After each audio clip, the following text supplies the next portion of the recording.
What's good, y'all boys? It is currently 4:28 in the morning. I know y'all little fucking bastards waiting for me to start. I was gonna say stream, but I can't even fucking stream because, well, yeah, I don't have a fucking PC and that shitty ass Lenovo laptop. So yeah, but yeah, yeah. And yeah, let's get started on the vid. I watched all the Hell House before. The third one was fucking shit. Like it was scary, but bro.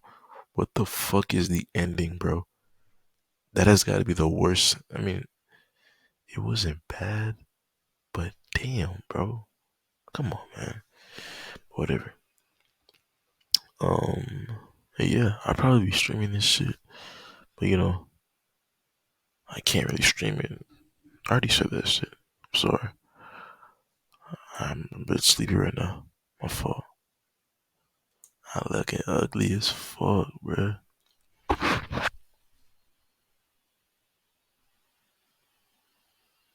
Stop, come on.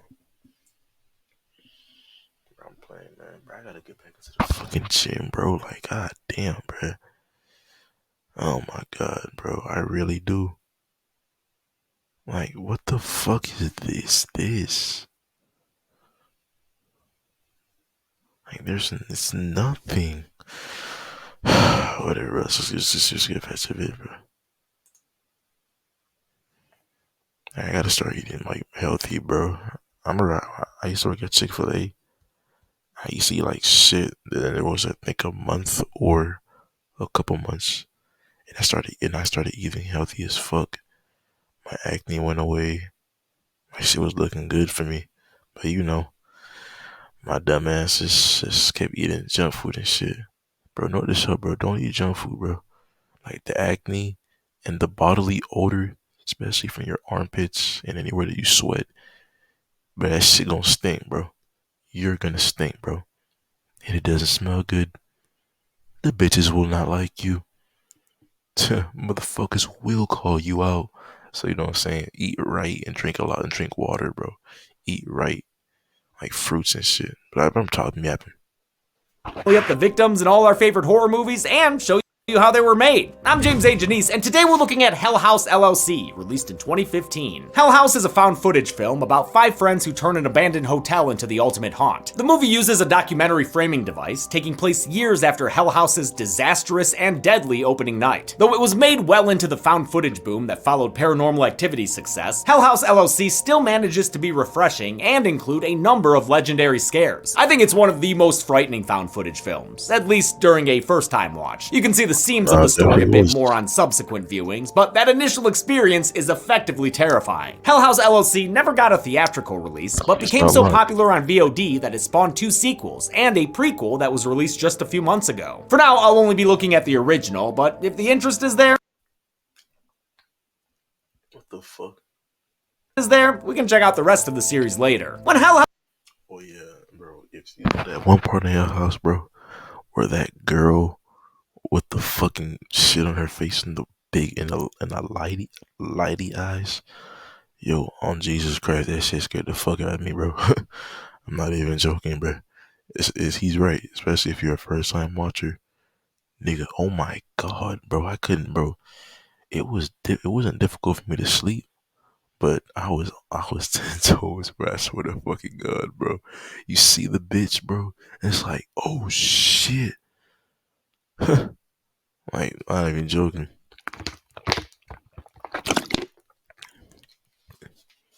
I normally wouldn't make a video here, but I got siblings and shit, so I can't really, yeah. House becomes a kill house, how many bodies is it liable for? Let's find out and get to them. The movie begins with an enticement. You want to know what I think happened that night? Yes, I do! I have no idea. Oh, okay. In 2009, after months of preparation, a haunt named Hell House had its opening night. It didn't go great, judging by this parade of news teams and emergency vehicles that wound up on site. 5 years later, authorities still haven't released details about the incident, which killed 15 people. Hey, come on, spoilers! Get that body bag out of here. I'll count them when we get to that point in the story. Reporter Diane Graves is hoping to elucidate things with a documentary, interviewing witnesses and poring over the only evidence available. A leaked 911 call only adds creepiness without any context. Please hurry, I don't want to die.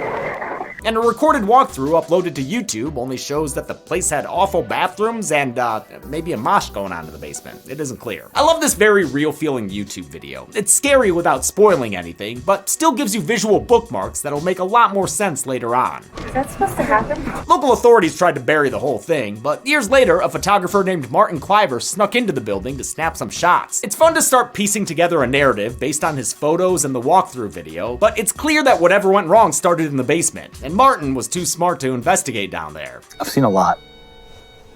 Been to a lot of scary places in my career, and there was no way I was going down those stairs. I don't blame you, dude. These pictures alone are enough to creep me out. Diane's documentary gets a breakthrough when they're contacted by Sarah Havel, the sole survivor of the team that put the haunt together. No one has seen her since the incident, but she's here now with a bunch of footage that has never been seen before. Everything that went on in the house was taped. Diane has one of her crew members start going through the tapes, and their footage will make up the bulk of the film. We meet the 5 members of Hell House LLC 46 days before the grand opening and closing of their haunt. They're led by the fearless and maybe negligent Alex, who decided that their haunt this year will take place in an abandoned hotel. He's excited about the place's authenticity, but the others are concerned about logistics, since they only have 7 weeks and this place is basically a teardown. Especially pissed is Mac, Alex's childhood friend and co-founder of Hell House LLC. Joining them is Tony, their tech guy, and Paul, who mostly stays behind the camera as they film their setup process. Alex's girlfriend Sarah is also there, but she's shown to be much livelier and more playful than the nervous wreck getting interviewed in the present. This team has been doing haunts in New York City for years, but last year's venture in Queens had some complications. Hey, thought we would never speak of Queens again. Later, they do talk about it. Apparently, they had a Lucifer scare actor who sounded like a spaghetti clown. Got a really thick eye. He'd be like, yeah, welcome to Lucifer's cabin. Lucifer's cabin. That guy sounds awesome. We got so many bad reviews on that guy. People don't know quality. Seeking something new, Alex found the abandoned Hotel Abaddon in rural upstate New York. When you get that beautiful fall feeling, you just can't get that in the city. If the hotel's name sounds familiar, it's because Abaddon is a biblical term and can refer to either an angel of the abyss or a place of destruction. Or if you're me, you'll recognize it as the surname of Lance Reddick's character in Lost, R.I.P. Oh, it could also be that really cool wrestler in AEW. Hotel Abaddon is not only a structural hazard, it's also probably haunted. Did you see that? If not, don't worry. The movie rewinds and freeze frames for you. Not trying to pause that, but sure. But I need a fucking something to cover this shit, dog. Man,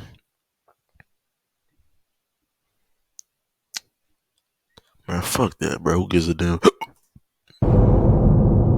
Even without the playback, this place clearly has some issues. There's a pentagram painted on a wall in the basement, right next to a pile of books. What are those books? This one's a Bible. That's definitely a Bible. Oops, all Bibles. Basement Bibles. Despite its desecration, this place has got potential. They plan for a nice flow of traffic that ends with guests exiting through the storm cellar doors. And it only takes them a week to get electricity up and running, which is when they start staying the night in rooms upstairs. Yeah, no thanks. When writer-director Stephen Cognetti started working on Hell House in 2011, it took place in a much more conventional haunted house. Production pivoted when they found the Waldorf Hotel in Lehighton, Pennsylvania, which was and continues to operate as a seasonal attraction. Get ready to feel pure, real fear. Angie Moyer, creator of the Real Life Haunt, joined production as set designer, helping them dress the place as needed, even though it was plenty creepy all on its own. If they never find us again, maybe they'll find our footage. Hell House was shot on location in 2014, over 10 days with a crew of only about a dozen people. The mixed found footage and documentary style was inspired by 2 things Cognetti loved: the Australian found footage film Lake Mungo and the long-running news show 60 Minutes. The team installs a closed-circuit camera system, but the cameras won't work in the basement for some reason.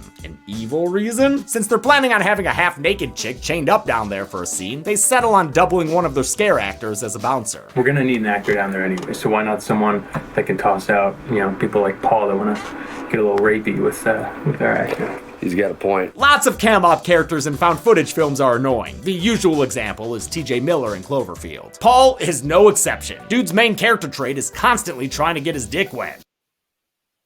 Sarah's the only chick in the house, and Alex don't like sharing, if you know what I mean. And that doesn't stop him from camera creeping on Sarah during panty time, but he still hopes for other options to arrive. We got the new actors coming tomorrow, so hopefully one of them's bonable. At least his blue ball bedroom vlogs give us some really good scares, like this one with a ghost lady, and an even better one later on. The new scare actors arrive, and Paul hones in on a target for his endless boner, Melissa, who will be playing the chained up chick in the basement. Are we absolutely certain that she can't be topless? Her clown bodyguard will be played by Joey Scheffler, as long as he can keep his eye on the prize. We learn that Joey survived opening night. He's the clown seen running away in that YouTube video. But 9 days later, he was found dead, which I guess will count now, since we never see it, but this is when we learn about it. Melissa's done some research and knows about this place's weird history. Things kept happening to the guests here that forced them to shut the place down. Whoa. Interviews in the documentary tell us about the hotel's previous owner, Andrew Tully. He led a cult and may or may not have built the Hotel Abaddon as a portal to hell. In 1989, a woman and her daughter disappeared after checking in, and the subsequent rumors ruined the hotel's business. A few months later, Tully went out of business himself, and since they show a photo of his death, I'll go ahead and put him on the count. All of this is news to everyone but Alex, who's been keeping that info hidden from his friends and partners. He'd rather they focus on set deck, like these creepy clowns, who they make it clear cannot move. It's a really great mask, and I just don't think we should waste it on a dummy that doesn't move. They start test touring the place, showing off things we saw in the YouTube video. The repeated imagery between the YouTube video, the still photography, and footage like this is great at situating you inside the house. That goes a long way for a found footage movie about a haunt. Paul runs into the clown mannequin away from its basement post at the top of the stairs. Huh, what's down there, little buddy? Holy fuck. Oh, Jesus fucking Christ! That's gotta be one of my favorite jump scares, up there with the Sinister tapes. Paul thinks it's Tony fucking with them, but he finds Tony on the other side of the house. When they return to the stairs, the clown mannequin is gone. He's back where he's supposed to be. What the fuck? The gang plays the footage back, and it's great to see their reactions. Oh my god. But they still ultimately write it off as cameraman Paul playing a prank on them. With 11 days until opening night, the haunt is ready enough for a head-mounted recorded tech test. Flashing light warning here, since it's stroby as all hell when Paul begins to realize they may have more dummies and mannequins than they paid for. How many freaks did we have? He fights his way out of the stroby nightmare and pukes in a panic, which wasn't scripted. Actor Gore Abrams got so worked up during the take, he actually did vomit on the spot. Despite having enough paranormal evidence to get their own Discovery show, Alex and Mac continued to doubt a secret world, even with that freaky clown continually moving around. It's a fucking mannequin. Although they did have a mannequin for scenes when it was sitting in the basement, they had trouble keeping it upright, so it's actually not a mannequin here. Depending on the shot, it's either Danny Bellini, who played Alex, or Jared Hacker, who played Tony. Before Paul and Mac can put away the evil toys, they find Sarah sleepwalking, or rather sleep standing, and full-on sleep muttering in tongues. Sarah, you okay? The ghosts must have been reading ahead in the script, because her demonic dialogue is a later line from her interview played backwards. When I got to the front door, the police were arriving. Sarah's been getting a little Blair Witchy for a while now, but this latest spell of hers is accompanied by that clown teleporting all around the hotel. Instead of running out the front door and never coming back again, they flee to their living quarters upstairs. Paul records another Betty Bye vlog before going to sleep. He wakes up to a screeching noise and turns on a light, but doesn't see the ghost lady sitting behind him until well after a minute. He hides under the covers, but that doesn't make her disappear. It just gets her interested in it. Very interested. Oh fuck, this is actually terrifying. And I'm saying, bro, I'm fucking saying, yo, Paul, why the fuck are we just sitting there waiting to get caught? Nigga, are you retarded? Yeah, bro, I know I'm scared and whatever. Motherfucker, I'm running the fuck up out of that bitch. I don't give a fuck about no ghost, nigga. The fuck, bro, I'm running out of my room into the other room or I'm going home. Cause fuck no. The shit appeared out of nowhere and it's just fucking, and it just moved and looked at me. And I'm pretty sure it's getting up. Nigga, yo, bro, you're getting fucking WWE'd on some real ass shit. I ain't waiting for nothing, bro. What the fuck? Oh, fuck, no. no matter how long he hides from her, the problem doesn't fix itself. I think the scene is terrifying, and an alternate version is just as scary, since it uses that goddamn clown instead of a ghost lady. Maybe they had to reshoot it because of Paul's gross loogie waterfall there. What the fuck, dude? Paul disappears overnight, and things are concerning when they give him a call. That's not how he usually screams when he answers the phone. With Paul gone, Tony's promoted from B unit to lead cam op. He and Mac go on a wild Paul chase, following noises into the world's creepiest basement. The clowns down there seem to turn their heads to look at them, even though earlier they stressed that they can't move. He's a dummy. His head doesn't move, so they all have to be facing in the same direction. Hell House's creepy clown mannequin was an instant hit with fans, and would go on to become a staple of the series. According to producer Joe Bandelli, that was never the intention. The mannequin was just another prop. Clown was never meant to be one of the bigger characters, but it just took on a life of its own. They find Paul against another wall, chilling in his socks and not saying a word. It leaves Tony terrified and wanting to cancel the haunt the night before it opens. When Alex refuses, Tony quits, but is convinced to come back by Mac in a nice magic hour shot. He tells him a secret about Alex that we don't hear. You don't understand everything, all right? That clown mannequin is like a chill dude once you get to know him. The movie never fully reveals what Mac said to Tony, and even Alex's actor Danny Bellini was never clued in on his secret. I find that frustrating and kind of a loose end. Whatever it was, it's good enough to inspire a Survivor-style confessional from Tony, who's back in the game. Maybe it has something to do with Hell House LLC's troubling finances that are hinted at. Yeah, well, Alex didn't want to spend any money on moving props this year, so we're stuck with this one right here. But I don't see why that would be enough to bring Tony back after all of, this. On opening night, they have a staff meeting that Paul sleeps through. I would not want to be back in that bed, my man. But I guess it's better than being in that basement, like Melissa, whose chains only have a single key that they give to Joey the Clowncer. Just setting yourselves up for success, huh, guys? Whatever, though. The line outside is long and Hell House is ready to go. Open the doors! That leads us right back to the beginning, as we see the original YouTube upload again. It's easy to lose him in all the footage, but the paying customer behind that particular camera is director Stephen Cognetti himself. Look back at me and say, I think we're next. I think we're next. It's exciting. The elaborate tour sequence involved 100 extras and required a lot of piecemeal coverage, even though it convincingly plays like real time. Take one. Well, wait till we call action, guys. Almost immediately, shit gets unreal. Sarah says she saw Paul milling about, and in the basement, cloaked figures suddenly appear. They ain't on Hell House payroll, but they about to be all over Melissa's soul. Recovered guest footage shows the moment Joey runs away with the only key, leaving Melissa chained up and screaming. The ghost cultists attack face first, presumably killing Melissa and 10 non-staff victims that round out the night's death toll, as mentioned in the news article at the beginning of the film.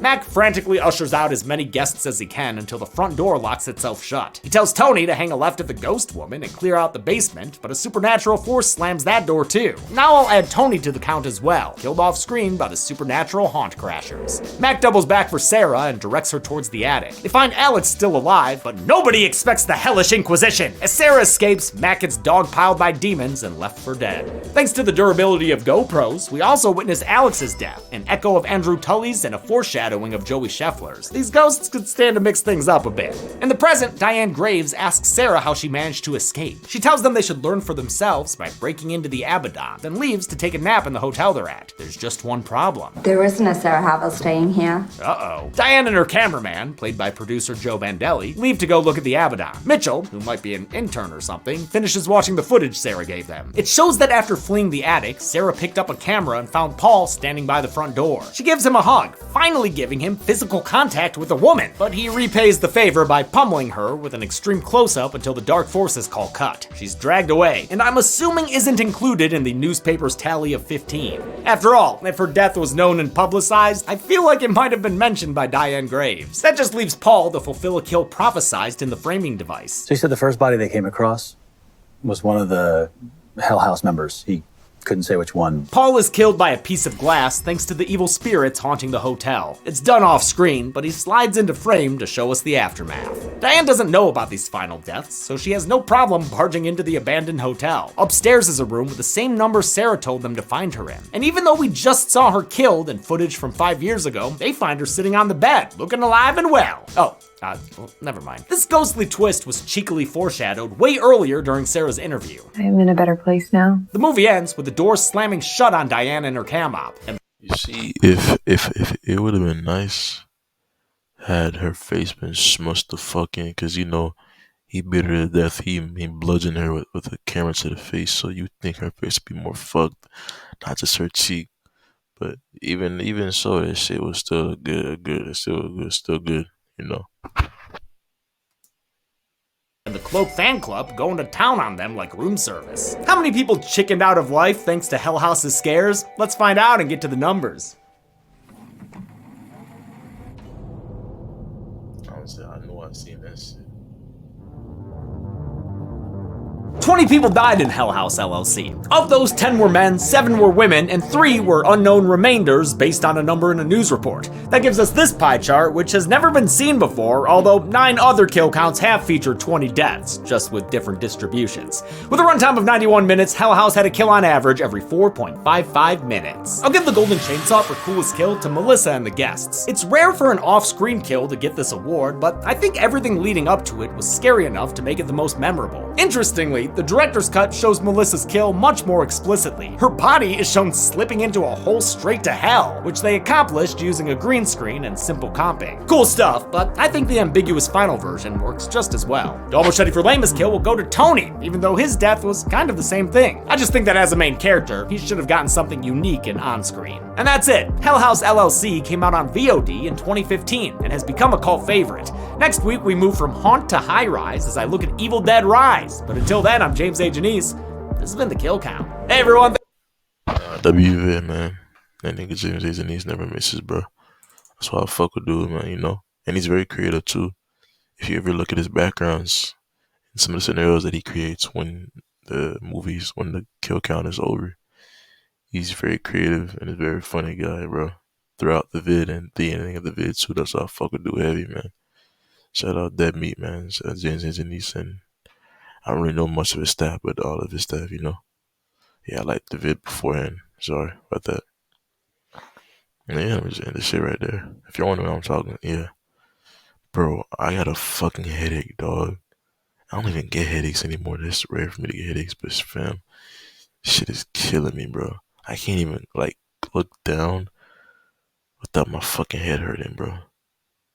This shit is real. Not gonna lie. Damn, I should have gone to this. I ain't gonna lie, I'm fucking talking. My fault. Alright, y'all boys, I'm gonna catch y'all on the next vid. Take care, you best startos. And remember, if you wanna get right, if you wanna look good and feel good, eat good and you will feel good. Or put the right things in your body and you'll feel good. And yeah. Hold on, what that? I'm sorry, bro. Ever since I saw this shit by that Sansa nigga, I had to do it.